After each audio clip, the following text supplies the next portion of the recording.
Friends, நம்ம இன்றைக்கி என்ன கூட்டுன்னு சொல்லிட்டு பார்க்கலாம். நான் இன்றைக்கி வந்து முட்டைகோஸ் கூட்டு வைக்க போகிறேன். முட்டைகோஸ் கூட்டு வைக்கிறதுக்கு எந்த மாதிரி பொருளெல்லாம் வேணும், நான் யூஸ் பண்ண பொருளை மட்டும் சொல்கிறேன். அது என்னென்ன பொருள்னு பார்த்திங்கன்னா, மிளகா, இது வந்து சின்ன உள்ளி இல்லாதனால பெரிய உள்ளியை வெட்டி வச்சுருக்கேன். எங்கள் ஊரில் பெரிய உள்ளி தான் சொல்லுவோம்.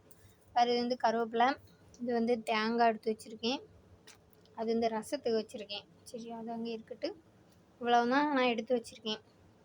நம்ம எப்படி இதை பண்ணலாம் அப்படின்னு சொல்லிட்டு நம்ம வந்து பார்க்கலாம்.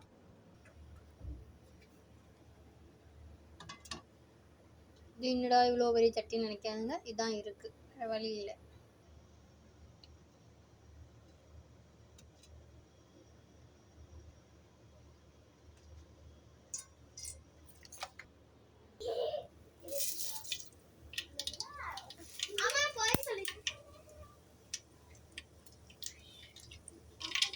சவுண்டியக்கா கடுகு நல்லா பொரிஞ்சதுக்கப்புறம் வந்து கொஞ்சோண்டு பருப்பு, இது தேவைப்பட்டால் நீங்கள் போட்டுடுங்க, வேண்டான்னா போட வேண்டாம்.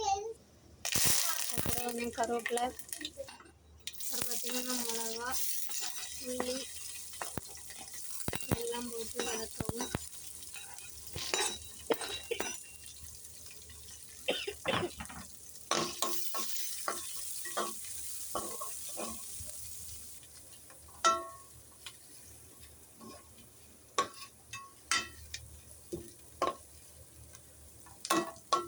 இப்போ உள்ளி மிளகாய் எல்லாம் நல்லா வதங்கிட்டு அதுக்கப்புறம் என்ன பண்ணணும்னு பார்த்தீங்கன்னா, நம்ம வந்து வெட்டி வச்சுருக்க முட்டைகோஸ் அதை கூட ஆட் பண்ணுவோம், சேர்ப்போம். சரியா? வட்டி இப்போ தட்டி வச்சு தட்டிட்டு நம்ம எல்லாத்தையும் சேர்த்து கிண்டுவோம்.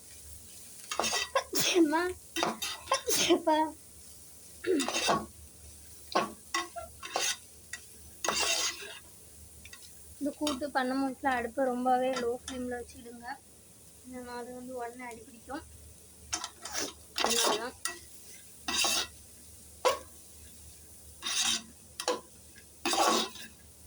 நல்லா கிண்டியாச்சு. இதெல்லாம் வந்து மிக்ஸ் பண்ணிவிட்டு கொஞ்ச நேரம் அதை வந்து மூடி போட்டு நம்ம வந்து வேக வைக்கலாம். அடிக்கடி திறந்து வந்து கிண்டி விடணும், இல்லைன்னா வந்து அடி பிடிச்சிடும். சரியா? இப்போ இதை வந்து மூடி போட்டாச்சு. ஒரு 2 நிமிஷத்துக்கு ஒருக்கா திறந்து வந்து கிண்டி விடணும். இது கொஞ்ச நேரம் ஆகிட்டு நம்ம அதை வந்து திறந்து திரும்ப ஒருக்கா கிண்டி விட்டுருக்கலாம்.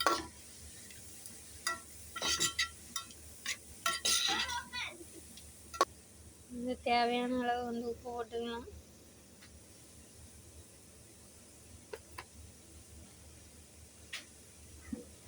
போட்டுட்டு திரும்ப பழையபடி நல்லா கிண்டி விட்டுக்கலாம்.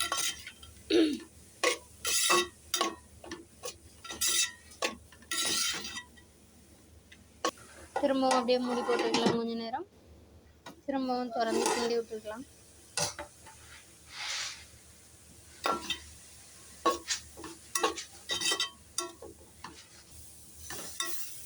கொஞ்ச நேரம் பார்க்காம விட்டா இப்படி லைட்டாக அடி பிடிக்கும். அதனால் என்ன பண்ணால் அடிக்கடி பார்த்து இங்கே கிண்டி விட்டுட்டே இருங்க. இப்போ வந்து நல்லா வெந்து விட்டது. வெந்த உடனே தேங்காய் வந்து திருவி வச்சுருப்போம். நான் வந்து திருவி வச்சுருக்கேன். இதை போட்டு கிண்டிட்டு இறக்க வேண்டியதும். தேங்காய் போட்டதோடு கூட்டு ரெடி.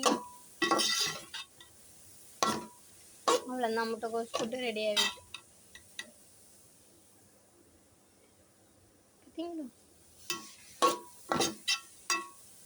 உப்பு மட்டும் இருக்கான்னு செக் பண்ணிவிடுங்க. உப்பு இல்லைன்னா திரும்ப கொஞ்சம் உப்பு போட்டுவிடுங்க. அவ்வளோதான். இன்னைக்கு வீட்டில் என்ன சமையல்னா முட்டைகோஸ் கூட்டு, இது வந்து சொரக்காய் கூட்டு வச்சுருந்தோம்ல அந்த கூட்டு. இனிதான் ரசம் வைக்கணும். இன்னைக்கு நான் எங்கள் வீட்டு சமையல். ஃபைனலாக உப்புலாம் பார்த்து முட்டைகோஸ் கூட்டு ரெடியாக வீட்டு. அவ்வளோதான். டாடா. நெக்ஸ்ட் வீடியோவில் பார்க்கலாம். இது புதுசாக ட்ரை பண்ணியிருக்கேன். இந்த வீடியோவுக்கு எல்லோரும் சப்போர்ட் பண்ணுறீங்களான்னு பார்ப்போம். இப்படி பண்ணிங்கன்னா தொடர்ந்து இதே மாதிரி வீடியோ பண்ணலாம். எனக்கு ரொம்பலாம் சமையல் தெரியாது, எனக்கு தெரிஞ்ச அளவு ஏதோ நான் பண்ணிகிட்ருப்பேன். நீங்களும் அதை பார்த்து பண்ணி ட்ரை பண்ணி பாருங்கள், நல்லாயிருக்கும். சரியா?